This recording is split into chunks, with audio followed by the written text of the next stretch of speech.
Semua di sini aku Elizabeth Sadian Adventa dengan NIM 200205053 kelas RMIK 20A2 Universitas Duta Bangsa.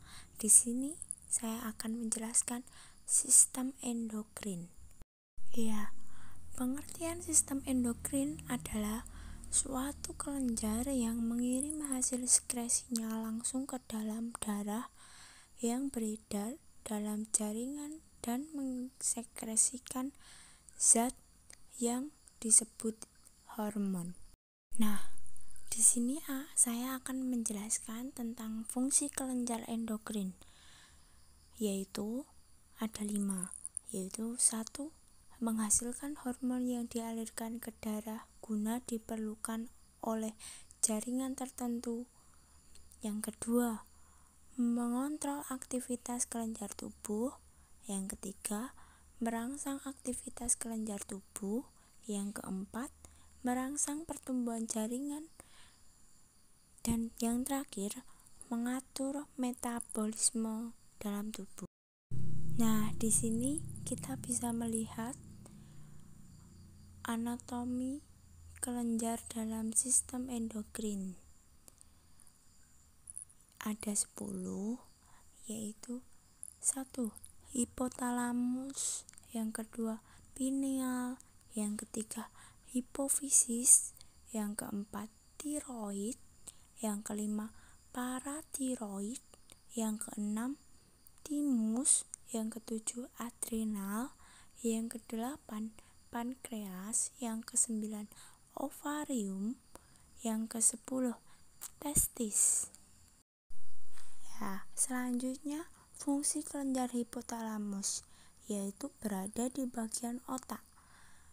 Berfungsi untuk memelihara homeostasis atau regulasi internal environment, misal nadi, temperatur, water balance, sekresi kelenjar pituitari. Nah, selanjutnya adalah fungsi kelenjar pineal. Fungsi kelenjar pineal adalah untuk mengeluarkan hormon melatonin yang mengirimkan sinyal ke berbagai organ tubuh tentang kondisi pencahayaan lingkungan. Ya, selanjutnya yaitu fungsi kelenjar hipofisis atau master of gland. A. Anterior hipofisis atau adenohypothesis. 1.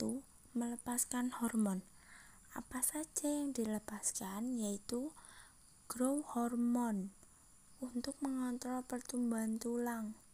Yang kedua, thyroid stimulating hormone, yaitu untuk merangsang pembentukan kelenjar gondok dan kontrol produksi dan sekresi T3 dan T4.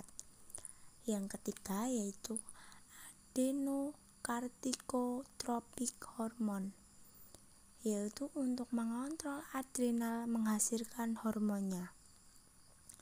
Yang keempat, prolaktin, yaitu untuk merangsang kelenjar mamai dan sekresi ASI, memelihara korpus luteum dan sekresi progesteron. Yang kelima, gonadotropin hormone, yaitu untuk memproduksi folate stimulating hormone dan luteinizing hormone atau LH. Ada FSH dan LH. Fungsi FSH yaitu merangsang pertumbuhan seks primer pada wanita, folikel pada ovarium. Pada pria, untuk merangsang testis menghasilkan sperma. Fungsi LH yaitu pada wanita untuk merangsang sekresi estrogen dan progesteron pada laki-laki, untuk merangsang sekresi testosteron. Selanjutnya yang keenam ada hormon endotropin, yaitu untuk memiliki efek mengurangi rasa sakit dan memicu perasaan senang, tenang, atau bahagia. Selanjutnya yang B, hipofisis intermediate atau hipofisis tengah. Nomor 1, melepaskan hormon melanosit stimulating hormone atau MSH yang berfungsi untuk mempengaruhi warna kulit dari setiap individu dengan merangsang produksi dan pelepasan melanin atau melanogenesis oleh sel-sel melanosit dalam kulit dan rambut. Selanjutnya yang C, hipofisis posterior atau belakang yang sering disebut neurotipofis, yaitu menghasilkan 1, oksitosin yang berfungsi untuk merangsang kontraksi uterus saat persalinan dan pelepasan ASI. Yang kedua, antidiuretik hormon atau ADH, yaitu untuk mengatur kadar air dalam tubuh dan meningkatkan tekanan darah. Selanjutnya yaitu fungsi kelenjar tiroid. Kelenjar tiroid terletak di bagian arteriol leher dan berfungsi dalam proses metabolisme pengeringan kulit, pertumbuhan, dan perkembangan. Tiroid ada 2, sel folikular, yaitu tiroid T4, tirodotiroin atau T3. Yang kedua, sel parafolikular atau hormon tirokalitonin atau kalitonin. Kelenjar tiroid menghasilkan tiroksin, ada 3, kalitonin, hipotiroid, dan hipertiroid. Kelenjar paratiroid yang berisi 4 kelenjar kecil yang saling berdekatan.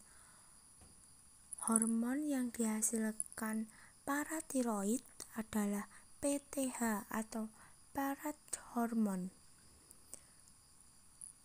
Organ ini targetnya adalah tulang, ginjal, gitrak. Dan fungsi paratiroid yaitu 1, metabolisme kalsium dan fosfor. Yang kedua, meningkatkan pelepasan kalsium dari tulang. Yang ketiga, meningkatkan absorpsi kalsium atau Ca di gitrak.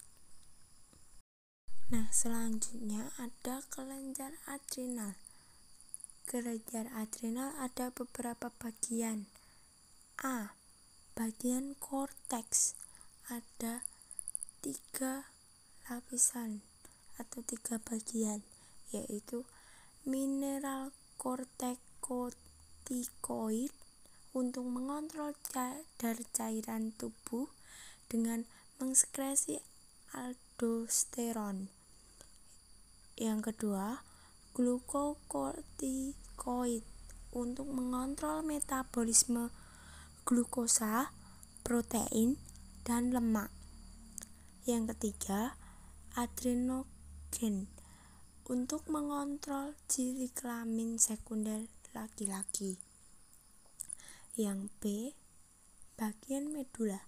Medula terdapat 2 bagian, adrenalin dan noradrenalin, yang berfungsi untuk mengatur kadar gula dalam darah, relaksasi otot polos pada tenggorokan sehingga melapangkan pernafasan, dan mengatur aktivitas jantung, dan penyempitan pembuluh darah.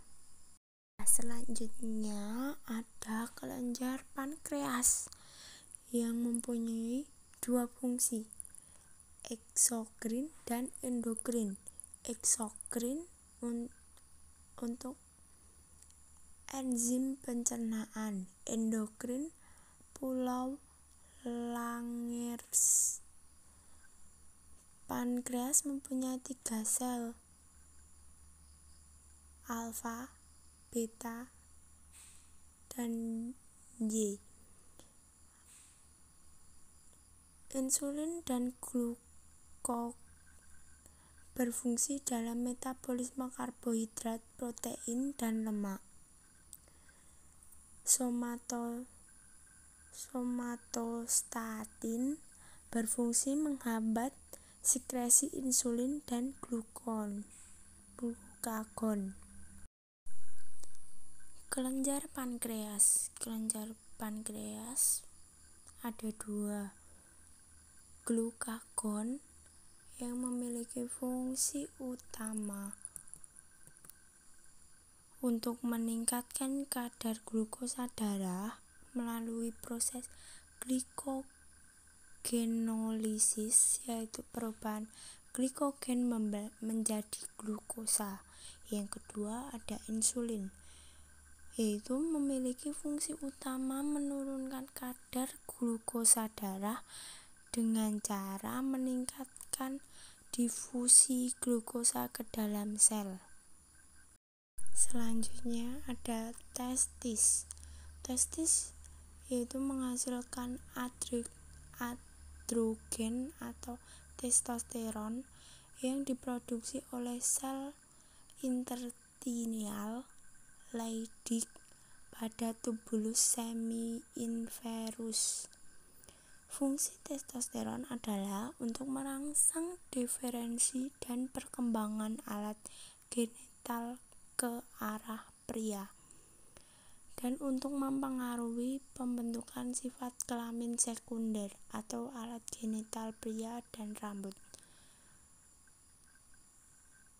Mulai dihasilkan pada janin 7 minggu dan berhenti pada saat bayi berumur 1 bulan. Yang terakhir ada ovarium. Ovarium menghasilkan hormon estrogen dan progesteron. Hormon estrogen dibentuk oleh sel granulosa, folikel, dan sel lutein corpus luteum. Hormon progesteron dibentuk oleh sel lutein. Estrogen dan progesteron mempengaruhi sifat kelamin sekunder wanita atau proses laktasi dan penyiapan endometrium untuk menerima ovum. Sekian presentasi dari saya. Jika ada kurang dan salahnya, saya mohon maaf. Terima kasih telah menonton video ini.